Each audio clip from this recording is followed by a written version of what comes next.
Hello everybody, welcome back. Today as well we have got you another video. In this video I'll show you how we can simply go ahead and edit tweets on Twitter. But before that, please do make sure to like our video, subscribe our channel, and just without any further delay we're simply gonna go ahead and step into our video. For the matter, first of all, we will access our Polygon Twitter app on our mobile phone. Once we are over there, tap on this plus icon given below right corner of the section.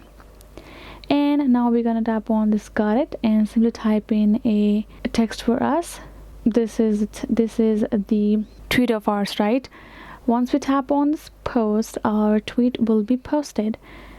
And now we're gonna go back again, tap on it and tap on this profile icon of ours and tap on this our account again, and we're going to scroll down. We're going to find the particular tweet that we just tweeted. Right now we're going to tap on this Twitter icon beside and tap on this edit with premium. You can tap on it. So for the matter, if you would like to edit a tweet, you will have to get this premium of your edit Twitter itself. Tap on this get more info and simply subscribe it for $24 as it's given. Choose your plan and subscribe for it, and then finally you will be able to access a particular edit option there where you can edit it and save it, and your tweet will be updated.